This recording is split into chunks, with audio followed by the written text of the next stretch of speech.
my heart covered as a gift, and hope that you'll take it into her side.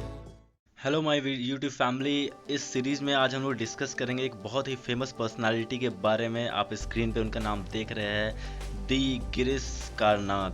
Girish Karnad जी हमारे television industry and literature की दुनिया में India में बहुत ही फेमस पर्सनालिटी रहे हैं और हमारे एग्ज़ाम पर्सपेक्टिव से भी इम्पॉर्टेंट है, हमारे जनरल नॉलेज के लिए और जानकारी के लिए भी। आखिर कौन थे गिरीश कार्नाड, ये भी ज़रूरी है। तो आज हम डिस्कस करेंगे इनके लाइफ और एजुकेशन के बारे में, इनकी ज़िंदगी कैसी रही, कहाँ से पढ़ाई की, इनका करियर कैसा रहा, इनको कौन कौन से अवार्ड्स एंड ऑनर्स मिले, and personal life, and finally या जो कि बहुत ही दुखद डेथ इनकी कब हुई और कैसे हुई, ये चीज़ें हम देखेंगे।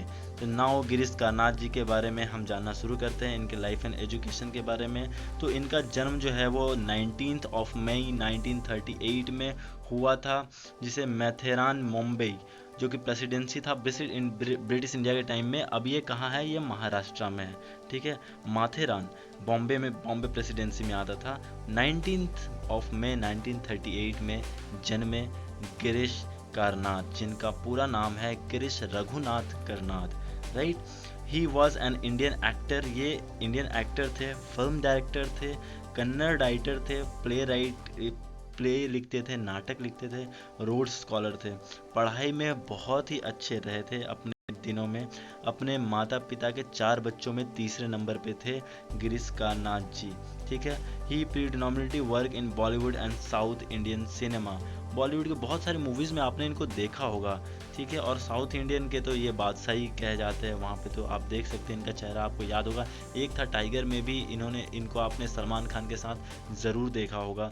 सो he was an eminent scholar also, right.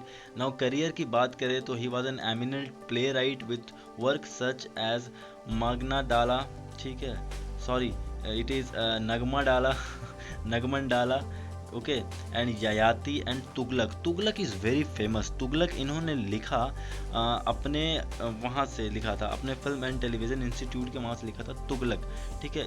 इसमें तुगलक के बारे में इन्होंने पूरी एक बायोग्राफी लिखी थी और ये इनकी बहुत ही फेमस राइटिंग्स है, ठीक है। नगमंडाला, ययाति एंड तुगलक की जो क्रेडिट है वो इनको जाती है। Karnad serve as a director, किसके डायरेक्टर ये रहे film and television institute of India, बहुत ही फेमस एंड बड़ा इंस्टीट्यूट है इंडिया का।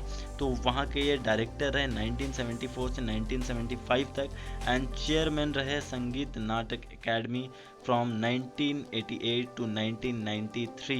ये बहुत ही इंपॉर्टेंट चीज़ है, पॉइंट्स को याद रखिएगा आप अच्छे से। नाउ देखते हैं ये film and television institute of India FTII Pune आखिर है क्या। FTII is India's premier film and television institute, with its alumni becoming technicians, actors, directors in the film and television industry, ठीक है।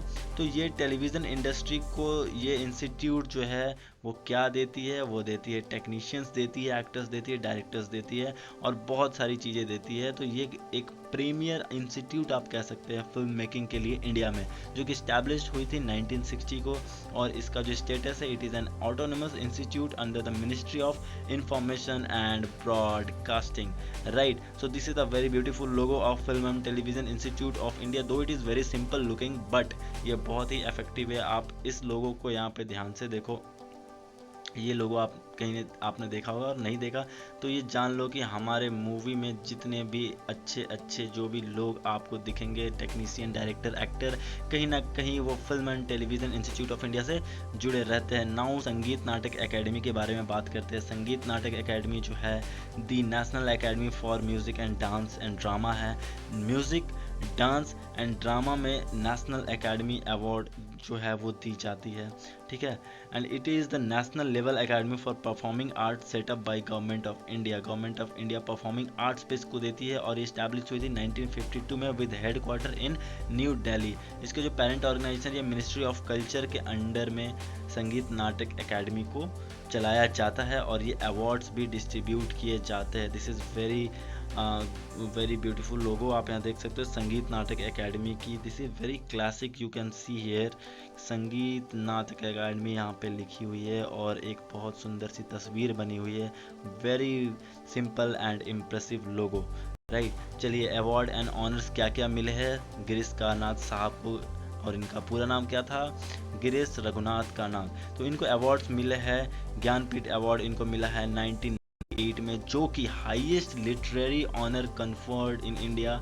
सबसे हाईएस्ट ये जो ऑनररी आप कह सकते हो लिटरेरी ये है ऑनर है इंडिया के लिए, इंडिया में। तो ये इनको मिला है 1998 में। And he was also conferred the Padmashri 1974 and Padma Bhushan, ठीक है।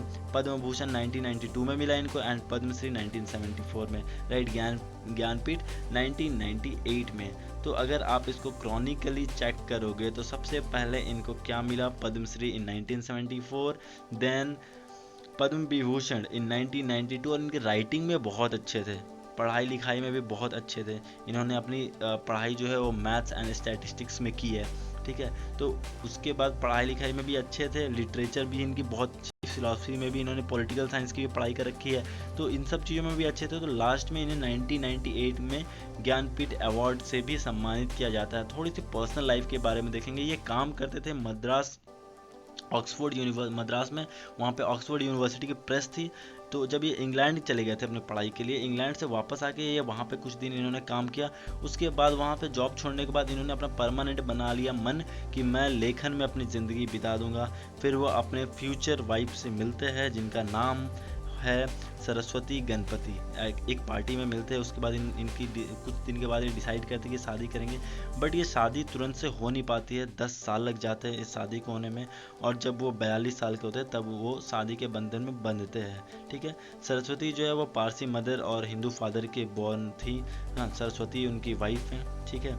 और इनके दो बहुत प्यारे, दो सुंदर बच्चे भी होते हैं। तो ये थी इनकी लाइफ, ठीक है। नॉर्मल सी लाइफ है, लेकिन क्या पर्सनालिटी है। इन्होंने जो लिटरेचर एंड फिल्म इंडस्ट्री को, जो इंडिया को जो चीज़ें दी है और जो चीज़ें सिखाई है ना, वो अनकॉम्परेबल है। Now the very very very sad moment जब उनकी डेथ होती है, वो दिन है 10 जून 2019 का। जी हाँ, अभी पिछले साल ही इनकी डेथ हुई at the age of 18 due to multiple organ failure.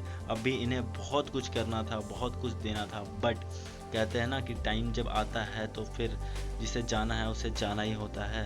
तो ऐसी लोग आते हैं इस धरती पे और कुछ देते हैं, सोसाइटी में कंट्रीब्यूट करते हैं और चले जाते हैं। तो इनके जाने पे हमें दुख नहीं है, हमें गर्व है कि भारत की धरती पे ऐसे भी लोग हुए हैं और इन्होंने हमारी सोसाइटी को जिस तरीके से देखा। आपने मालगुडी डे देखा होगा, मालगुडी डे में भी आप इनको देख सकते हैं, वहाँ पे भी इन्होंने हैं। और बहुत सारे दूरदर्शन के प्रोग्राम्स को इन्होंने होस्ट भी किया हुआ है। इन्होंने बहुत सारे काम किए हैं। अगर आपको और डिटेल्स में पढ़ना है, आप विकीपीडिया पे जाओ, इनके इंटरव्यू देखो। दो वो थोड़े कन्नड़िया और किसी महाराष्ट्र के मराठी लैंग्वेज में आपको मिलेंगे, बट ये इन्फॉर्मेशन आपके एग्ज़ाम पर्सपेक्टिव से और गिरीश कारनाथ जी को जानने के लिए काफ़ी थी। So be updated with India updated. हमने आज जो पढ़ा है वो हमने देखा लाइफ एंड एजुकेशन, करियर के बारे में, अवार्ड ऑनर किया उनके बारे में, और पर्सनल लाइफ एंड डेथ देखी। So thank you very much, और ऐसे ही पढ़ते रहिए और बढ़ते रहिए।